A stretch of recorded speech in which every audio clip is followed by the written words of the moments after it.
तो कैसे आप लोग, उम्मीद करता हूँ आप लोग अच्छे से होंगे और बहुत ही मज़े में होंगे। एशिया कप फाइनल अंडर 90 भाई साहब, इंडिया वर्सेस पाकिस्तान, अलग प्रेशर, अलग लेवल का मैच।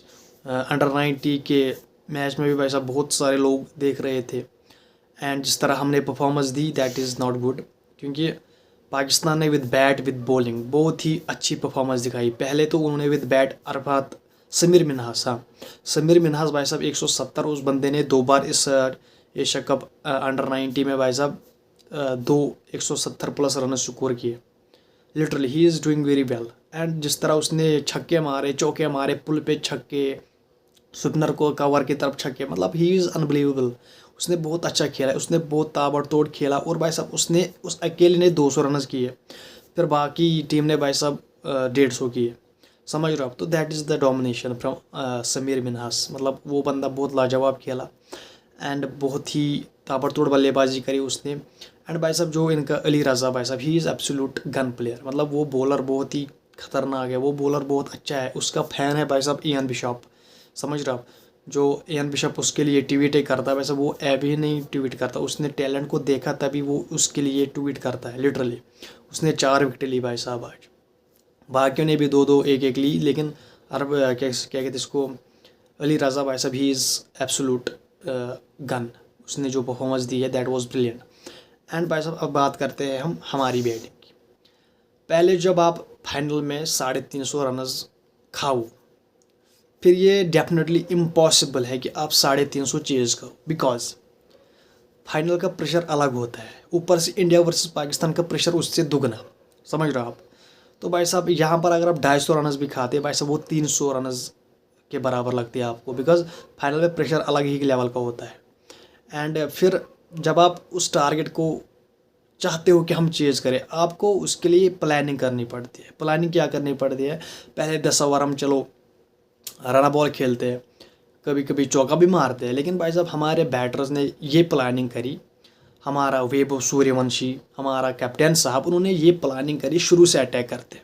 चलो मैंने माना आपने पहली ओवर में बहुत ताबड़तोड़ बल्लेबाजी करी, बहुत आपने अली रज़ा को ठुकाई की पहले ओवर में, लेकिन भाई साहब उसके बाद you are nowhere in the game. Because जिस तरह फिर पाकिस्तान ने डोमिनेंस दिखाई विद बॉलिंग आल्सो, आप तो भाई साहब आते गए जाते गए, आते गए जाते गए। लिटरली भाई साहब ये ओडीआई मैच था, 50 ओवर वाला गेम था, लेकिन हमारे जो प्लेयर्स है, हमारी जो टीम थी अंडर 90 की भाई साहब, उन्होंने इसको 20 ओवर का मैच समझा। लिटरली इसी तरह वो खेल रहे थे जैसे ये T20 मैच हो, लेकिन उन्हें पता नहीं है भाई साहब ये 50 ओवर वाला मैच है, ओडीआई मैच है, इसमें आपको पार्टनरशिप चाहिए। ऊपर से जब आप 350 रन चेज़ करते, इसमें आपको पार्टनरशिप चाहिए। इसमें आपको क्या कहते हैं इसको, मेंटली आपको स्ट्रेंथ होना, मेंटली आपको स्ट्रांग होना बहुत ज़रूरी है।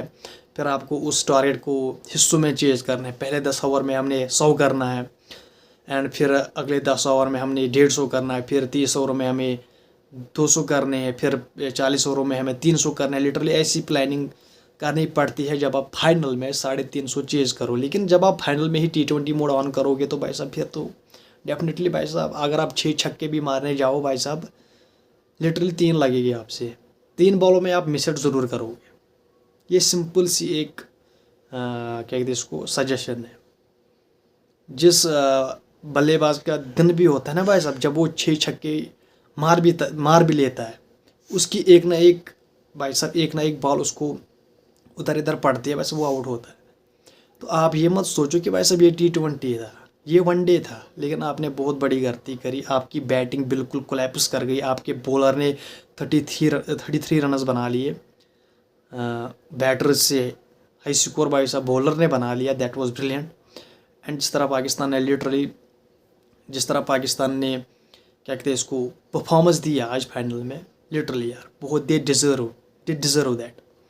एंड ऊपर से इनका मेंटोर भाई साहब सरफराज अहमद, जिसने 2017 में हमसे चैम्पियंस ट्रॉफी छीनी, उसमें भी हमने पहले इनको बहुत बुरी तरीके से हरा दिया था, लेकिन फिर इन्होंने हमें फाइनल में बहुत बुरी तरीके से हरा दिया। लिटरली सेम उसी की फ्लैशबैक्स थे भाई साहब ये एशिया कप। लिटरली अगर आपने देखा होगा, पहले मैच में हमने इनको बहुत बुरी तरीके से हरा लिया इस अंडर 90 एशिया कप में, आज इन्होंने फाइनल में हमें बहुत बुरी तरीके से हरा लिया। इसी तरह सेम 2017 की चैम्पियंस ट्रॉफी पहले मैच में हमने इनको बहुत बुरी तरीके से हरा लिया, देन ये कमबैक कर गए फाइनल में। भाई साहब इन्होंने हमें बहुत बुरी तरीके से हरा लिया। वो वहाँ पर फ़खर जमान की वो शतक, that was brilliant batting from Fakhar Zaman and then Hafeez, मतलब इन्होंने वहाँ पर भी तोड़ा। और सेम उसी के फ्लैशबैक था ये आज का मैच अंडर 90 का। ऊपर से जब से आपने ये ट्रॉफी लेने से इनकार कर दिया ना एशिया कप के फाइनल में, जिस पे बहुत सारी चीज़ें हुई, पॉलिटिक्स घुसा दी गई एशिया कप में, समझ रहे आप। तो भाई साहब तब से 2 बार इंडिया पाकिस्तान फाइनल में पहुंच गए, लिटरली 2 बार, आई थिंक 1 बार, हाँ 1 बार इसी में पहुंच गए फाइनल में। लेकिन तब से हमने कोई ट्रॉफी जीती नहीं है एशिया कप की। जो इमर्जिंग राइजिंग स्टार था भाई साहब, वहाँ पर हमने हारा इनसे। देन जो अब ये अंडर 90 का है भाई साहब, यहाँ पर तो हमने फाइनल हारा इनसे। तो भाई साहब तब से हमारे पास कोई ट्रॉफी आ ही नहीं रही है एशिया कप की, जब से हमने मोहसिन नकवी से ट्रॉफी लेने से इनकार कर दिया। वो आता है भाई साहब और पाकिस्तान को ट्रॉफी देके चला जाता है, लिटरली यही सीन चल रहा है। एंड भाई साहब बात करेंगे एशेज़ बन के रह गई भाई साहब। ऑस्ट्रेलिया ने फिर से रिटेन कर लिया एशेज़ को। आई थिंक 2019 से वो रिटेन ही कर रहे, हारते वो है नहीं, इंग्लैंड जीतता है नहीं, लिटरली समझ रहे हो आप। तो भाई साहब यहाँ पर तो इंग्लैंड को चुल्लू पर पानी में डूब के मरना चाहिए, लिटरली जिस तरह उनकी बैटिंग है, जिस तरह उनकी बॉलिंग है। हाँ मैंने माना भाई साहब दूसरी इनिंग में आज उन्होंने 350 रनस कर लिए, लेकिन अगर वो पहली इनिंग में 350 रनस करते, मे बी वो 20 रन से हारते या 10 रन से हारते, मे बी वो जीतते। लेकिन उन्होंने 80+ रन से हारा आज का मैच।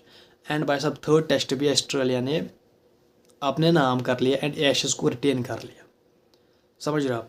इस तरह की बुरी परफॉर्मेंस इंग्लैंड से हम तो भाई साहब लिटरली, जिस तरह सूर्य कुमार यादव ने कहा था, ये राइवलरी है नहीं अब इंडिया पाकिस्तान की एशिया कप में।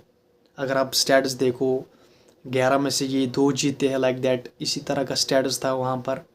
उसने कहा ये फिर तो राइवलरी है नहीं। जब आप राइवलरी उसे कहते हैं जिससे आप compete कर सको। अगर 12 मैचेस हुए हैं, 6 इंडिया जीते, 6 पाकिस्तान जीते, that is called rivalry.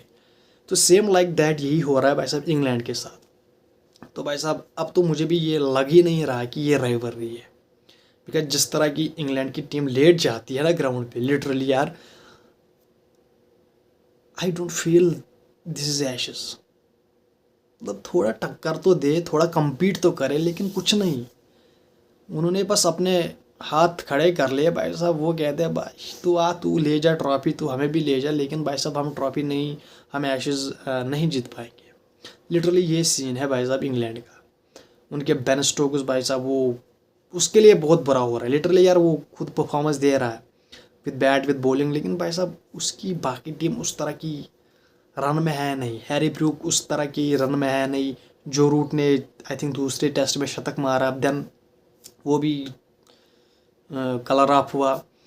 Jack Crawley ने 80+ रनस बना लिए सेकंड इनिंग में, लेकिन वो भी ओवरऑल अगर आप देखो इन 3 टेस्ट्स में से कुछ परफॉर्मेंस है नहीं। बेन डगेट तो बिल्कुल ही फेल भाई साहब। Ollie Pope the real culprit भाई साहब, उसको क्या ही बोलूँ मैं, उसको तो मैं क्या बोलूँ मैं उसको यार, वरना मैं बहुत कुछ बोल सकता था, लेकिन क्या ही बोलूँ।